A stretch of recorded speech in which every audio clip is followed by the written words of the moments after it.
Keeping venomous reptiles is an unforgiving hobby, requiring proper training and lots of experience. One simple mistake can be the difference between life and death. Remember, the most venomous snake in the world is the one that just bit you. There are no venomous snakes with training wheels. Just because you see Viperkeeper handle snakes a certain way does not mean you should try it too. Well, in this can is Mr. Thud. I'll see if I can include the video of him going into the can, and actually he was very resistant coming out of the cage. It was caught by my webcam up there. So he really didn't want to come out of his cage, and then I hooked and tailed him, and then he went flailing, as hopefully you'll see in the video. You know, the video from the webcams don't necessarily sync well with the other video that comes from a professional camera, but we let him soak for about a half an hour. Then we came and we opened the lid, and he was submerged and seemed to be quite content. So we left him another hour or so in there, but now I think it's really time to sort of get him out. So this, I'm not sure what kind of greeting we'll get. Hello, dude. You still look somewhat content and in his submerged state. I'm sure he's come up for oxygen periodically, either that or he's drowned. But being a water cobra, well, you know, my snakes don't remember how to snake properly, so anything's possible. So let's disturb him. No, he didn't like that. Come on. Come on. You're nice and cool now. Oh, there you go. Oh, and just in time. Look. You look under his chin. His shedding is already starting to come off, so that was just a perfect timing. Hopefully he'll be able to get it all off.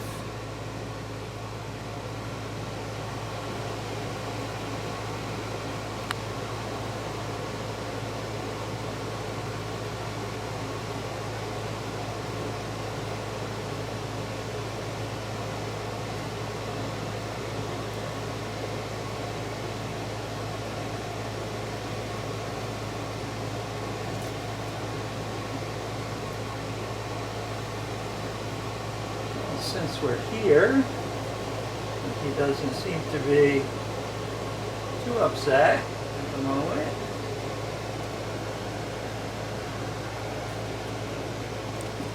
Let me get that. Yeah, go ahead. I'm not pulling you out of your cage again. I'm just trying to get your shedding off on the second half. This is actually coming off pretty well, so if dumbass there rubs his face, I'm sure the rest of the shedding will come off very nicely. Boy, I timed it just right, because sometimes it doesn't all come off cleanly, and I have to restrain his head, which he likes even less than being taken out of his cage. I want to go back in my bucket.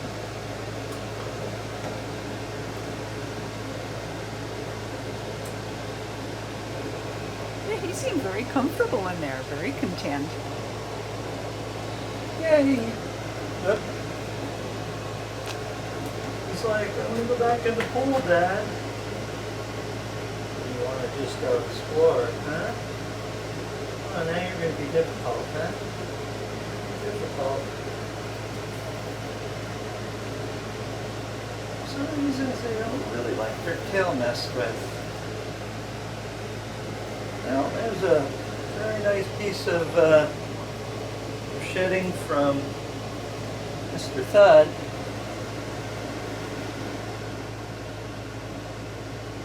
You gonna do the rest on your own, huh?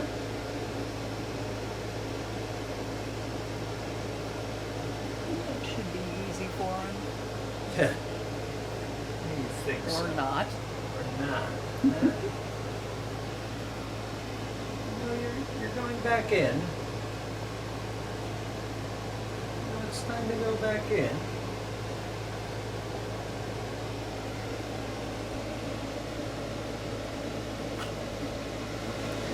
He's rather cold. You can see it's a rather slow tongue flick. Come on, dude.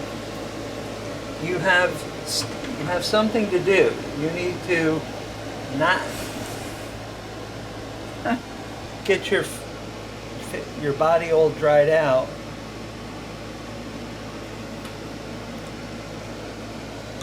Go ahead and rub your body and get rid of the shedding so I don't have to do it later.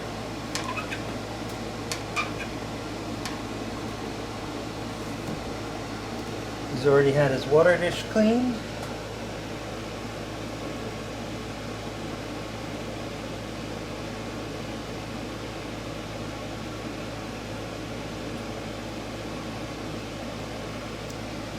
That's right, the more you rub on the substrate and the rock, the better the chances that your skin comes off.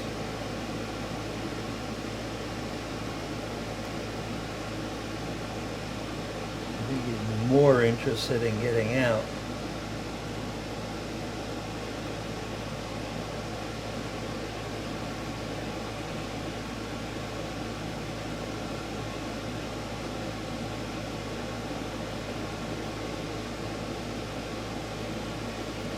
Alright, I think if we hang out here, he's just going to stay distracted. Yeah. So we'll let him do his thing and go ahead and clean this up. See you later, bud. I can't believe how well we find that. You know, I just realized I don't have a label on this cage on what the contents is, which is really sort of odd. So remind me to take care of that. It's just odd. Because, you know, everything is pretty much meticulously labeled and stuff. How that slipped through the cracks, I don't know.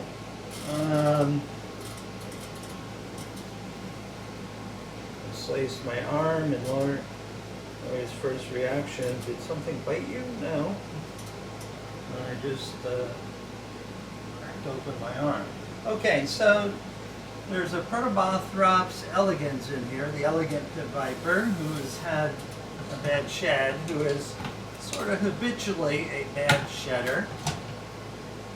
So we're going to extract it, hopefully peacefully, and put it in the bucket, which is down below you in the cage, and then tidy up the cage a little bit. And while it's soaking a little bit to maybe help loosen some of that other stuck shedding, Maury and I will tend to replacing some water dishes. So first thing we have to do is make it unhappy by removing its cover. And I have 2 hooks here. I'm not sure what's required. It looks like most of the shedding on the important parts, the pointy end, has been dealt with on its own. And nose down, thank you. That was very nice and peaceful. Hopefully it enjoys its swim as much as Thud enjoyed his swim. So I'll now tidy up the cage and we'll change the water dishes. Alright, let's see what the boo looks like. Hello. We're all sitting there poised, ready to strike, aren't we? Huh?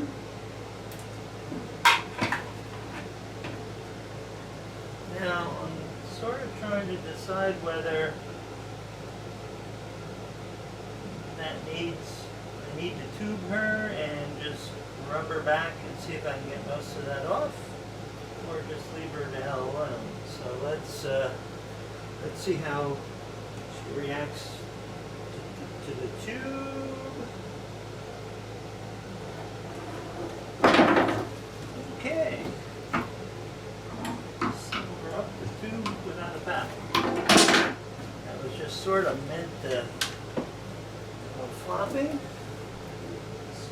see if this is going to come off peacefully. It's going to take a lot of effort. Yeah, I know you don't like this.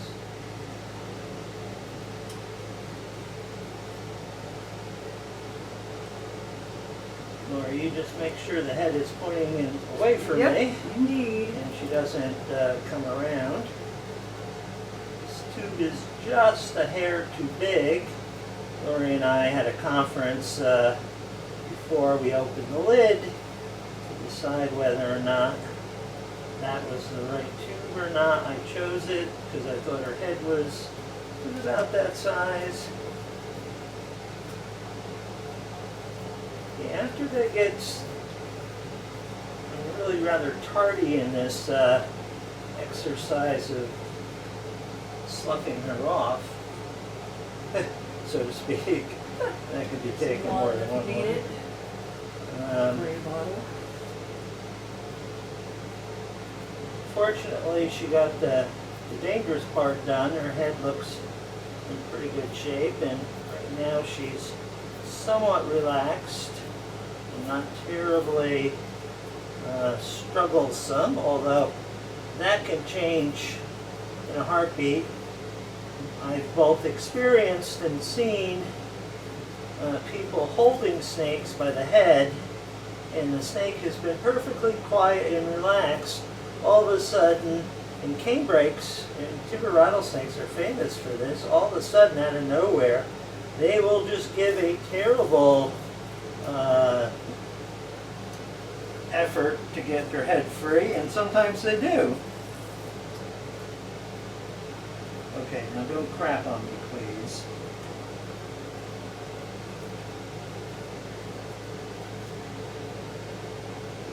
I also wanted to get a little look at her nutritional state. I'd say that, I'm sorry I'm playing with your junk, but I gotta do that, sorry.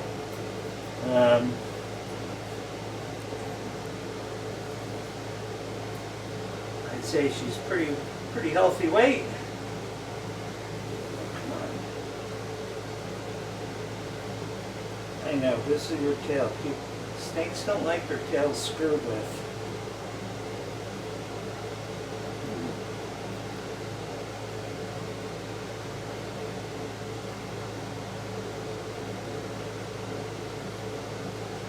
Shout out to my friend Vern in Thailand. I'm wearing his t-shirt that he gave me when I visited him, and we went out and hunted snakes in Thailand when I visited. He does snake identification and relocation. Ooh, she's really trying to turn. Yeah, she's got some big jowls too.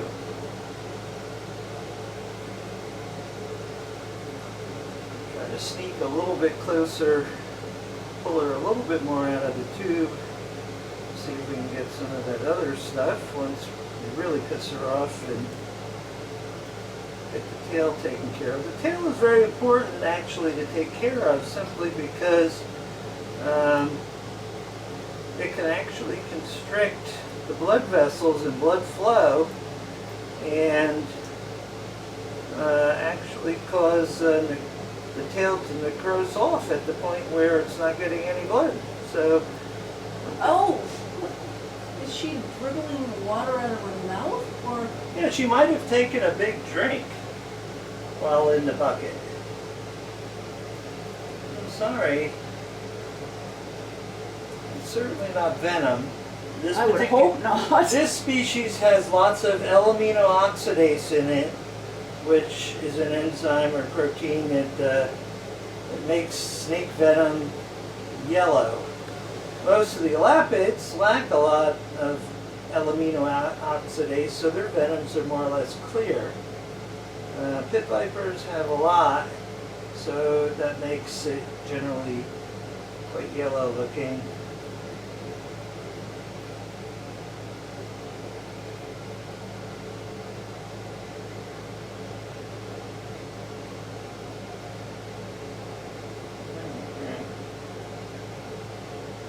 Just be a little bit more cooperative, patient for another 5 minutes. All right, I'm not going to bother with that.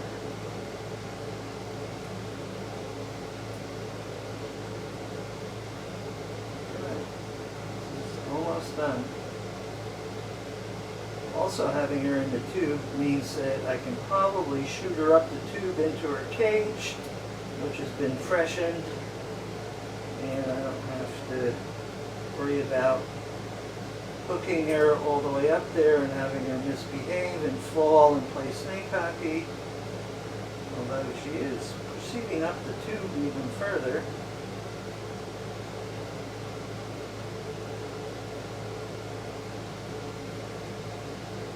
Alright, so I'm done with the tail.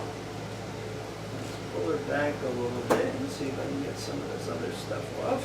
Here, yep, I'm watching her. You're watching her. I'll just let her go shooting back up the tube if that's what she wants to do.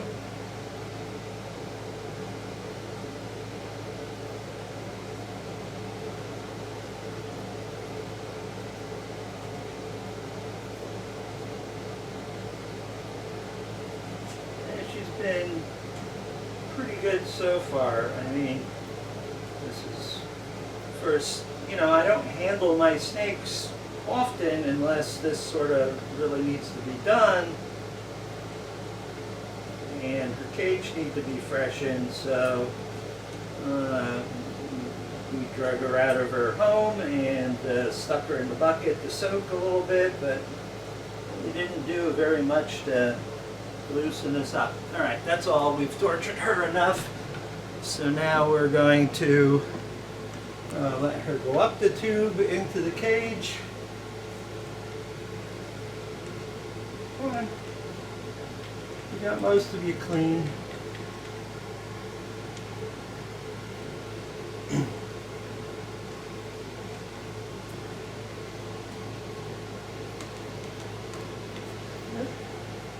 quite get your anal scoop totally clean, but that's the way it goes. Alright, so let's give her some quiet time and clean up the mess and move on and take care of the other snakes that need some care also.